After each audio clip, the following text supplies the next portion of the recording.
Haleluya, Allah sungguh baik dan teramat baik. Selalu baru rahmat dan kasih setianya setiap pagi. Shalom pemirsa, selamat berjumpa kembali dalam acara program pencerahan rohani lewat pelajaran Sekolah Sabat. Kali ini kita tiba dalam episode yang ke-13 dalam triwulan ini dengan tema harga pemuritan. Sebelumnya mari kita sama-sama mengundang kehadirat Roh Allah dan kita berdoa. Bapa penuh kasih dalam kerajaan sorga, terima kasih oleh karena tuntunan Tuhan kami boleh bersama-sama mempelajari akan firman Tuhan pada sore hari ini mengenai harga pemuritan. Biarlah Tuhan boleh memberikan pencerahan pada masing-masing kami agar kami dapat mengerti harga daripada menjadi murid Kristus. Di dalam nama Yesus kami berdoa. Amin. Firman Tuhan pada saat ini kita akan baca di dalam 2 Korintus 1 ayat yang ke-7. Dan pengharapan kami akan kamu adalah teguh, karena kami tahu bahwa sama seperti kamu turut mengambil bagian dalam kesengsaraan kami, kamu juga turut mengambil bagian dalam penghiburan kami. Kesengsaraan dan penghiburan, dua hal yang saling bertolak belakang. Tetapi pernah juga kita mendengar ada judul film dengan tema adalah Sengsara Membawa Nikmat. Apakah demikian dengan pemuritan atau menjadi murid Kristus?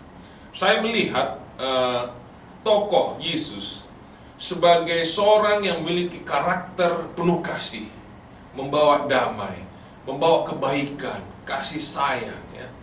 Tetapi mengapa bila mana kita perhatikan murid-murid Yesus sendiri, rata-rata sebagian besar hampir semuanya mati syahid, meninggal dengan cara yang mengerikan. Ada yang disalib, ada yang digergaji, dipancung, dipenjara dan lain sebagainya, dibuang ke Pulau Patmos. Mengapa demikian? Apakah ini yang disebut sebagai harga pemuritan? Dan kalau memang ada harga pemuritan, harga menjadi murid Yesus, apakah itu merupakan satu harga yang sangat mahal atau murah? Ataukah harga ini berubah-ubah dari waktu ke waktu?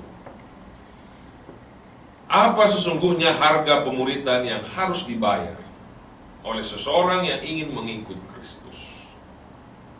Apakah kita sebagai umat Tuhan sudah mengalami atau menyadari konsekuensi menjadi umat Tuhan? Apakah kita pernah kehilangan pekerjaan oleh karena iman kita? Atau apakah pernah kita dianiaya atau teraniaya oleh karena iman kita? Dalam 2 Timotius 3:12 dikatakan, setiap orang yang mengikut Yesus akan menderita aniaya. Ada amin? Oh, sudah barang tentu kita tidak suka mengalami penganiayaan. Ini manusiawi. Ayat ini sangat bertolak belakang dengan teologi kemakmuran yang banyak sekali disampaikan, dikhotbahkan oleh pendeta-pendeta pada saat itu, yang mengajarkan bahwa ketika seseorang menjadi murid Yesus yang setia, dia akan diberkati, memiliki mobil yang baik, rumah yang mewah, tingkap-tingkap langit terbuka, oleh karena di sanalah Tuhan mencurahkan berkat-berkat yang berkelimpahan. Dan ini sesuai dengan Yohanes 10 ayat 10 yang menyatakan bahwa Yesus datang membawa hidup dan hidup yang ada di dalam kelimpahan. Mazmur 23 katakan, umat Tuhan tidak akan kekurangan apa-apa. Oleh karena Tuhan menuntun ke padang yang berumput hijau, ke air yang tenang, kebajikan dan kemurahan belaka mengikuti umat-umat Tuhan seumur hidup mereka. Tetapi apakah sesungguhnya ini yang menjadi harga atau konsekuensi menjadi murid Tuhan? Mungkin pertanyaannya adalah, pernahkah kita benar-benar mau memikul salib kita? Karena murid tanpa salib bukanlah murid Kristus yang sejati. Dan apakah kita mengerti harga pemuridan tersebut? Ketika saudara membeli rumah atau mobil atau apa saja, seringkali ya, kalau tidak hati-hati, saudara merasa tertipu di kemudian hari. Ya. Tadinya saudara berpikir murah, tetapi oleh karena dihitung-hitung, mungkin dalam bentuk cicilan, ya, setelah dijumlahkan semua dengan bunganya, wah, ternyata sangat mahal bila dibandingkan mungkin dengan penawaran-penawaran yang lain. Ya.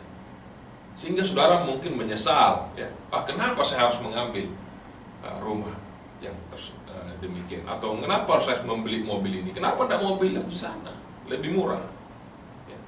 Atau mungkin saudara mungkin dalam merencanakan untuk membeli sesuatu, saudara menunggu kapan harga itu akan turun, ya. Pada saat-saat promo atau diskon, barulah saudara membelinya. Demikian juga halnya dengan pilihan menjadi murid Yesus. Apakah kita benar-benar sudah mengetahui harga yang harus dibayar ketika seseorang mau mengikut Yesus dan menjadi murid Yesus? Karena mengikut Yesus, menjadi murid Yesus, kita harus siap mengorbankan segalanya, termasuk status, harta, bahkan mungkin nyawa kita juga. Namun bila mana dibandingkan dengan harga dan pengorbanan yang Yesus bayar, maka harga itu tidaklah terlalu murah. Karena Yesus bukan saja meninggalkan tahta di sorga, dia menjelma menjadi manusia. Bahkan dia hidup menderita, lahir di palungan. Dia hidup menjadi pelayan masyarakat, menyembuhkan orang sakit, bahkan mencuci kaki murid-muridnya. Dan akhirnya dia mati di Golgota demi manusia yang berdosa.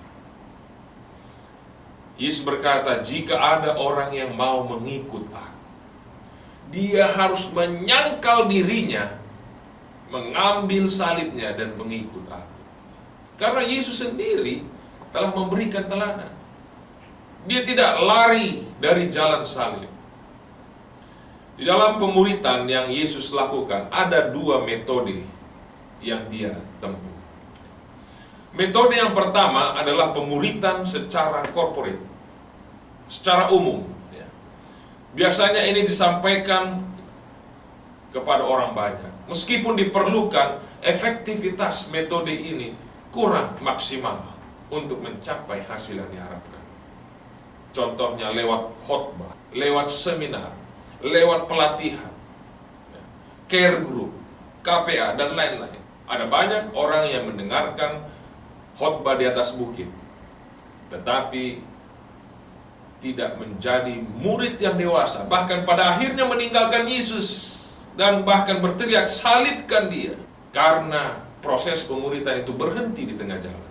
Metode pemuritan yang lebih intensif adalah metode pemuritan secara pribadi.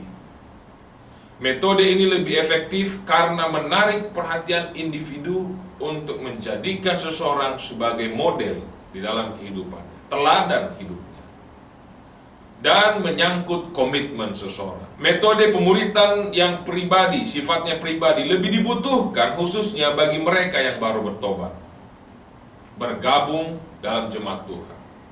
Seperti layaknya satu keluarga menyambut bayi yang baru lahir di rumah sakit, kemudian membawa pulang ke rumah. Kita katakanlah bayi ini bernama Johnny. Saudara merasa aneh, tapi saudara bayangkan, bila mana orang tua Johnny berkata, Johnny, selamat datang dalam keluarga ini. Jadikanlah ini seperti rumahmu sendiri.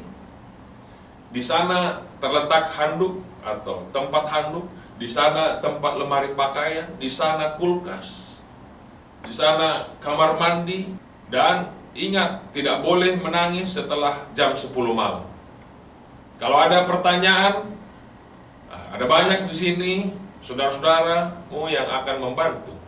Jangan sungkan-sungkan untuk bertanya. Saudara mungkin tertawa dan berkata, keterlaluan. Apa yang dapat dimengerti seorang bayi yang baru lahir? Tetapi inilah yang sering dialami oleh mereka yang baru saja dibaptis menjadi Kristen. Mereka menerima kebenaran tapi tidak menerima perhatian secara pribadi, kasih, apalagi simpati. Kita meluangkan waktu sekurang-kurangnya sebagai orang tua 19 tahun di dalam merawat, mendidik, membesarkan anak kita sebelum dia pergi meninggalkan kita, mungkin berkuliah di tempat yang jauh. Tetapi kita tidak rela untuk meluangkan waktu, bahkan mungkin hanya sampai 6 bulan sekalipun, untuk merawat orang-orang yang baru saja bergabung, baru bertobat, menjadi murid Kristus. Hasilnya, banyak orang yang sudah lama menjadi murid Tuhan, tetapi tidak pernah menjadi dewasa dalam kerohanian. Rasul Paulus katakan, "Aku telah disalibkan dengan Kristus, dan hidupku ini bukannya aku lagi, tetapi Kristus yang hidup dalam aku." Saudaraku yang dikasihi nama Tuhan, ingat, masuk menjadi anggota kerajaan Allah itu gratis. Tetapi biaya berlangganannya itu yang mahal. Bahkan seharga nyawa kita dan seluruh yang kita miliki. Kita boleh menemukan jejak Kristus di pondok-pondok kemiskinan, di lorong-lorong di kota-kota besar, di setiap tempat di mana ada manusia yang membutuhkan pelayanan dan penghiburan.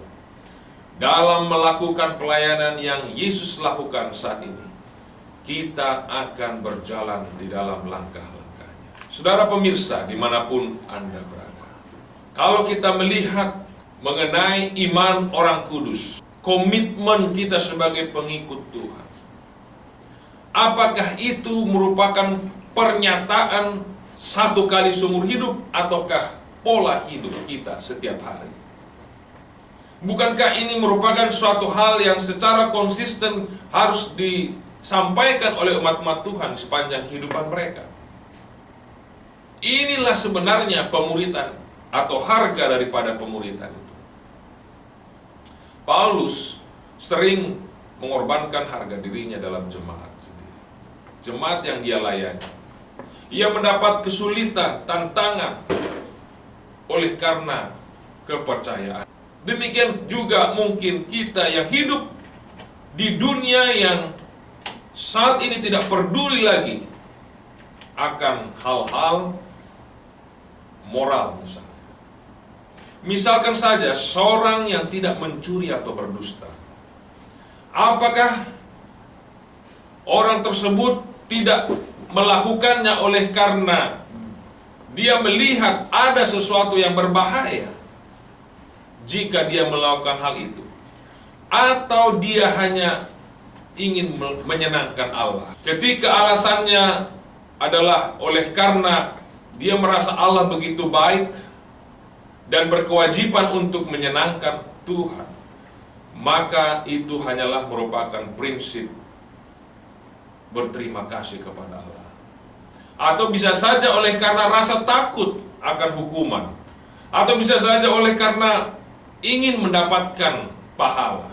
Tetapi bila mana orang tersebut menyadari bahwa dengan melakukan hal tersebut, maka dengan itu dia melakukan kebenaran dan dia sungguh-sungguh ingin melakukannya, maka dengan kata lain dia sudah mencapai kedewasaan rohani, bukan oleh karena faktor-faktor yang lain. Saudaraku, bila mana kita melihat pengalaman Ayub di dalam Ayub 1 dan 2, kita akan mengetahui tentang kontroversi yang besar, pertentangan yang besar. Bila mana kita menyadari adanya pertentangan besar di dunia ini, maka segalanya akan menjadi masuk akal. Bila mana kita mengetahui bahwa iblis diizinkan untuk menjadi penuduh, sementara Allah adalah penjaga, semuanya akan menjadi masuk akal. Bila mana kita melihat dari sudut pandang Allah, melihat alam semesta ini, dan apa segala sesuatu yang terjadi dalamnya, dan Tuhan berkata, mari kutunjukkan kepadamu segalanya. Di mana setan mencobai Ayub, maka ini akan mudah dimengerti. Tetapi Ayub tidak memiliki pengetahuan seperti yang kita miliki saat ini. Namun satu hal yang pasti yang dia ketahui, bahwa Allah itu baik. Dan dengan demikian Ayub memiliki keyakinan dan sikap yang sama seperti Abraham ketika ingin diperintahkan untuk mengorbankan anaknya yang tunggal.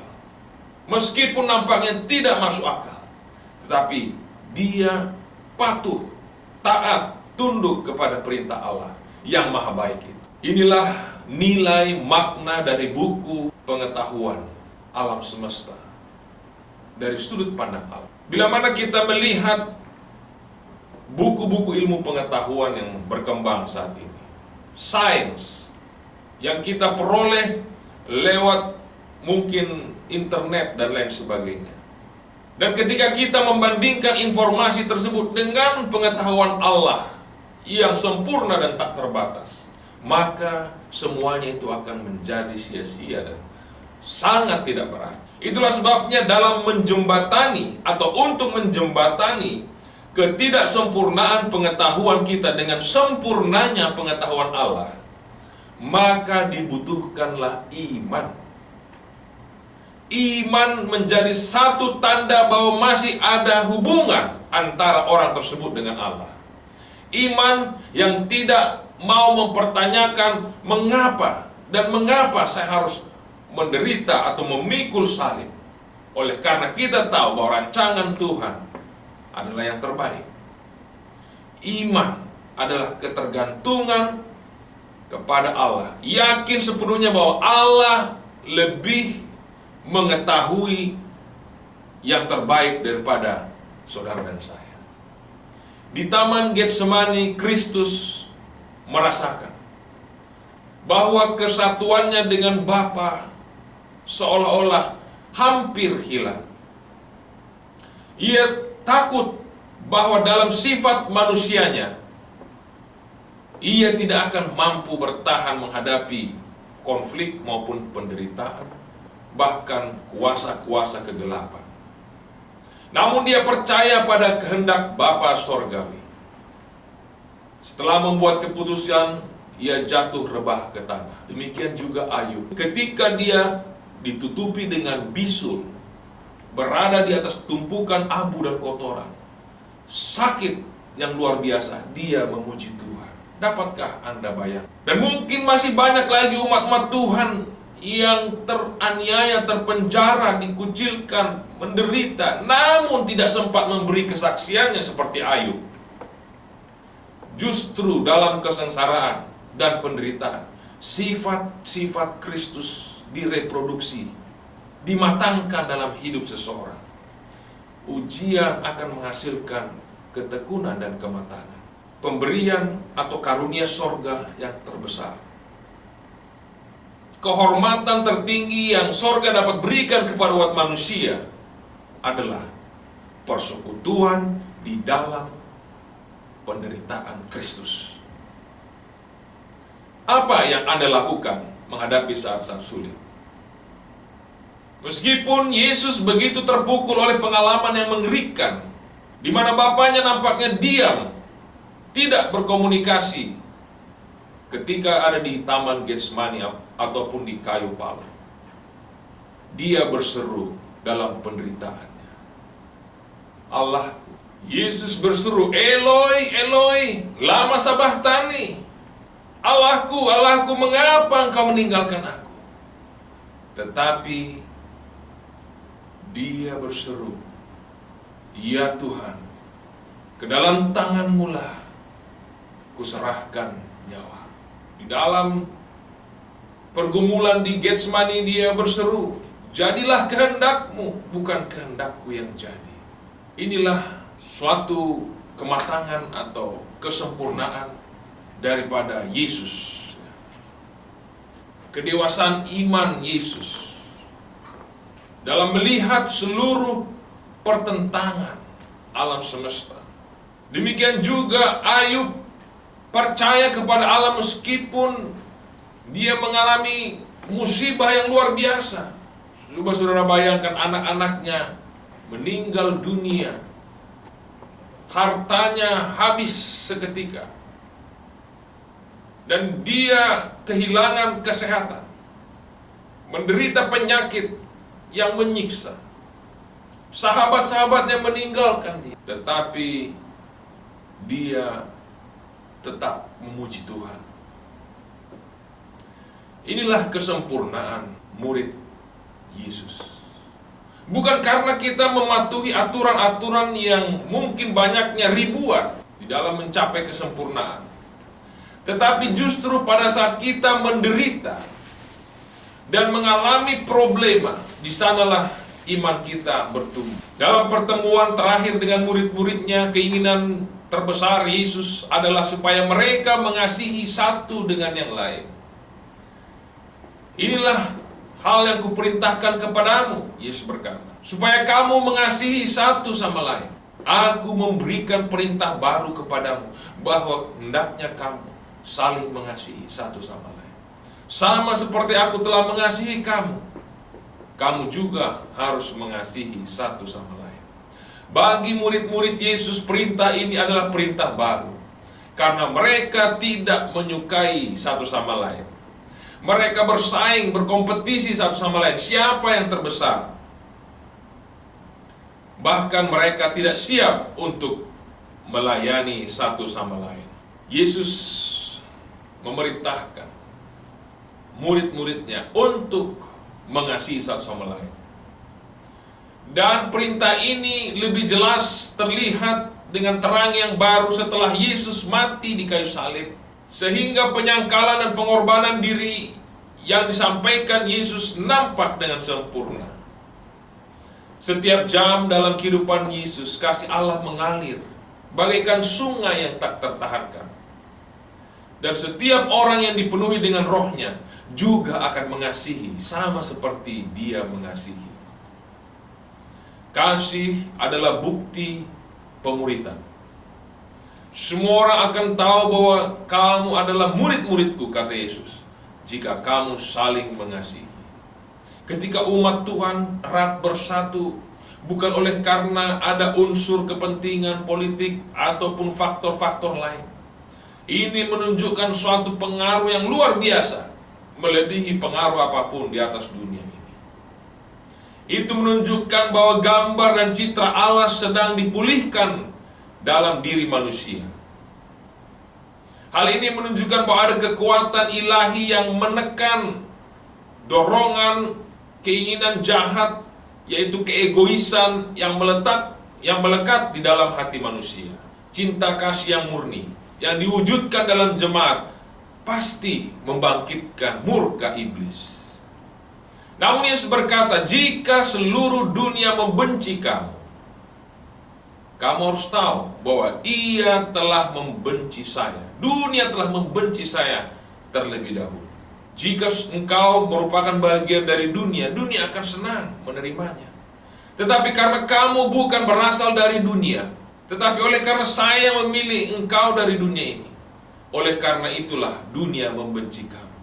Inilah saudaraku, harga dari pemuritan itu. Inilah firman yang telah kukatakan kepadamu. Hamba tidak lebih besar daripada tuannya. Jika mereka telah menganiaya aku, mereka juga akan menganiaya kamu. Tetapi semua ini mereka lakukan karena mereka tidak tahu Dia yang mengutus aku. Injil ini akan dibawa melalui berbagai rintangan, tantangan, bahaya, bahkan penderitaan. Jikalau seorang datang kepadaku, kata Yesus, biarlah ia menyangkal dirinya, memikul salibnya, dan mengikut aku. Juru selamat telah mengalahkan iblis di padang gurun. Kebenaran ini harus diperluaskan untuk semua bangsa, dikabarkan kepada semua kaum dan bahasa. Ketika kebajikan, simpati, kasih sayang, dan roh Kristus yang kita tinggikan, Kita tahu bahwa iman kita adalah iman yang benar. Kita adalah surat-surat yang hidup yang dibaca semua orang. Keindahan sifat Kristus akan terlihat dalam kehidupan pengikut-pengikutnya. Dan kita semua mengasihi karena Allah lebih dahulu mengasihi kita. Di dalam hati setiap murid Tuhan, kasih dan cinta ilahi adalah prinsip yang menggerakkan setiap tindakan kita, yang menghaluskan setiap tabiat, yang memperindah kehidupan, perdamaian yang Kristus telah berikan kepada murid-muridnya. Dan untuk kita semua adalah damai yang lahir dari kebenaran, suatu kebenaran yang utuh yang mempersatukan, tanpa adanya perpecahan atau roh kecemburuan, kebencian, perselisihan, tetapi damai sejahtera di dalam Kristus Yesus. Saudaraku, pemirsa dimanapun Anda berada, kita sudah mempelajari arti daripada harga dari sebuah pemuritan. Apapun konsekuensinya, bila mana seorang menjadi murid Tuhan, berada di jalan Tuhan, mengikut jejak Kristus, susah maupun senang, kita harus tetap setia. Komitmen kita untuk tetap melangkah maju bersama Kristus, itulah harga daripada pemuritan.